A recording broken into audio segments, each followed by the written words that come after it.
Pacifista. É assim que se denomina o personagem Vashti Touro da Boiada, também conhecido como o Homem de 66 bilhões de dólares duplos, ou o Tufão Humanoide.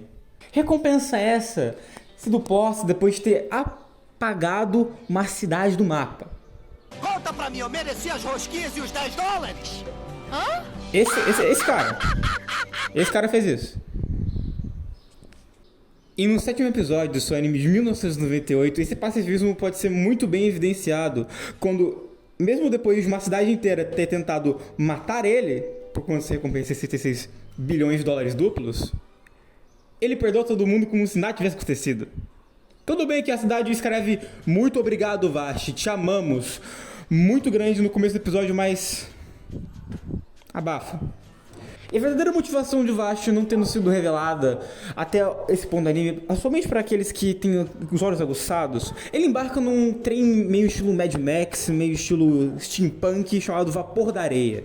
Que de nota, ele só pôde entrar nesse trem por conta do dinheiro de uma mulher que também tentou matar ele no episódio anterior. Isso até parece superpoder.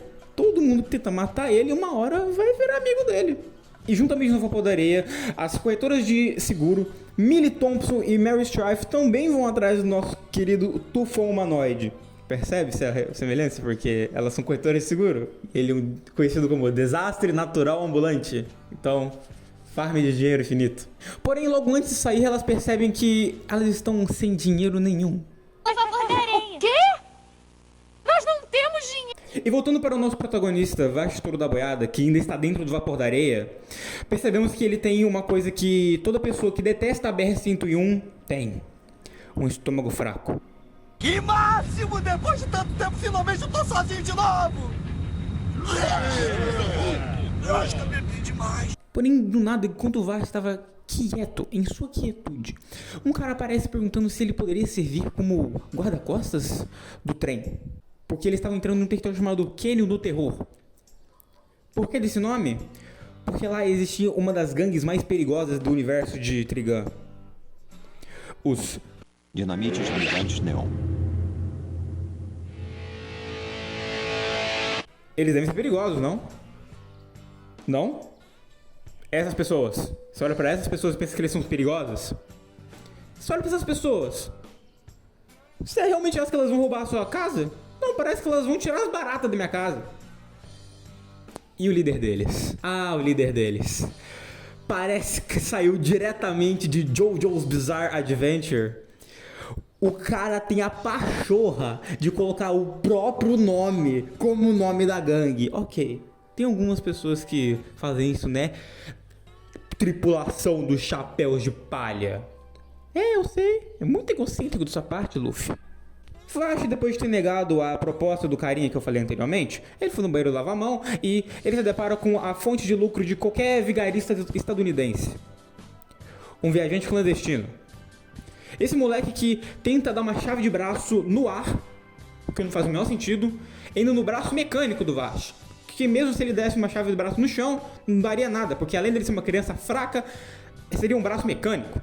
Então, depois de atacar nosso protagonista, esse moleque aleatório inventa uma história esfarrapadíssima pra tentar enganar nosso protagonista. E o que o nosso desastre natural ambulante com uma bússola moral mais próxima de um Messias faz?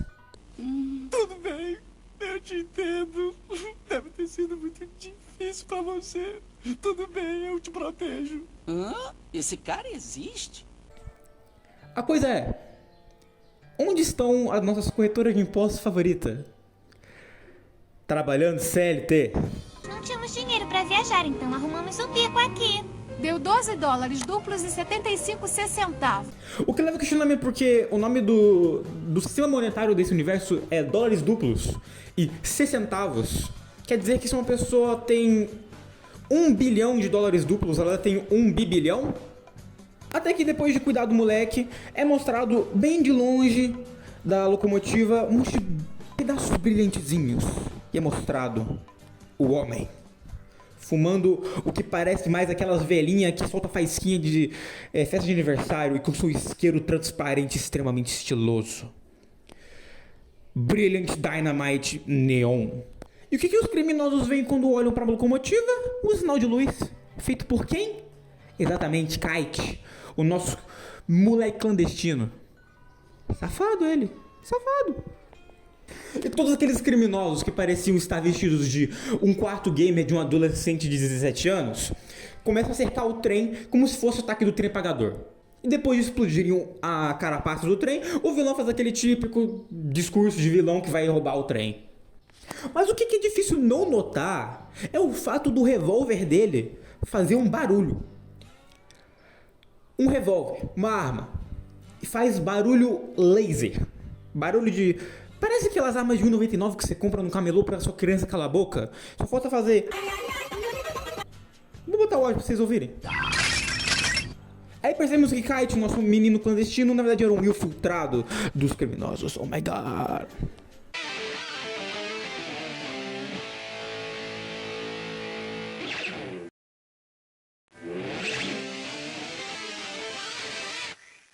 Até que depois dos comerciais, nós vemos o Vash descansando e sonhando com uma mulher numa cena maravilhosa, com um mar raso, todo brilhante, com um monte de pétalas caindo, uma mulher com cabelos sedosos voando lá no fundo, e o Vash falando, e ela falando coisas poéticas, e o Vash falando, não vá, não vá, e com um cover brasileiro de uma das melhores OSTs de Trigun.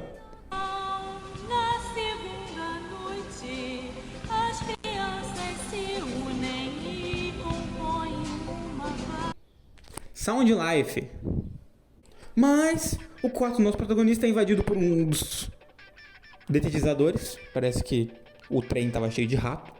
Não sei. Então o BND, sim, eu vou resumir o nome dele, porque é um nome em inglês e longo que eu não gosto de falar o tempo todo. Então vou resumir porque nem tá na sigla do início do episódio. Ele revela o seu próprio plano, que é roubar o cofre que tem dentro do trem e jogar o trem contra um penhasco. Por quê? Aí a gente percebe, antes de ser um criminoso, o BND provavelmente era um ator. Porque, mesmo ele não precisando, ele quer fazer tudo pelo teatral. Com certeza ele era iluminador de palco. Mas quando o Kite escuta que BND vai fazer toda essa atrocidade, ele começa a falar, não, isso não pode, isso não pode. Aparentemente uma tentativa do anime de poder fazer uma redenção pro personagem que na verdade era um traidor desgraçado. Mas na verdade isso não poupa ele de nada. Porque ele continua falando que não pode bater o trem, porque o trem era do meu pai. Irmão, ele tá pouco se ferrando pra vida de todas as pessoas que estão lá presas a morrer. Ele só quer que o trem que era do pai dele fique intacto. O Kite não tem perdão. Mas depois de todo o mimimi do Kite, o BNZ só fica poucas ideias e bota a arminha de... na boca dele e fala que vai matar o garoto. Só que ele não esperava pelo nosso protagonista do desenho. E aparecendo pela janela como se fosse uma Homem-Aranha. Então rola um pouco de porradaria pra lá, pra cá, pá, pô, todas as coreografias do Vash, até que ele sai voando pela janela e vamos pro próximo episódio. E depois é uma sessão de porradaria louca, é de Vash batendo em cara, e percebemos que nosso Vash é um exemplar pacifista. Porque em toda a série de Trigun, ele só mata um cara, que no mangá ele nem morre, que é o Legato. No anime você vê o Legato morrendo, mas no mangá ele volta. Então Vash tem 0 kills na lista dele. 0.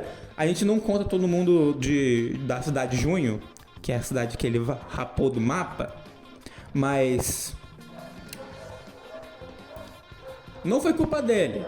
Eu não tô passando pano, não foi culpa do Vash. Episódio esse lotado de porradaria. Que no seu clímax temos Vash versus BND no casco do vapor da areia em um duelo clássico de Velho Oeste.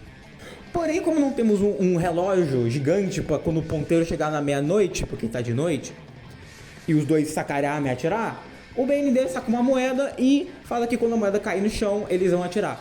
Só que eles estão em um trem em alta velocidade.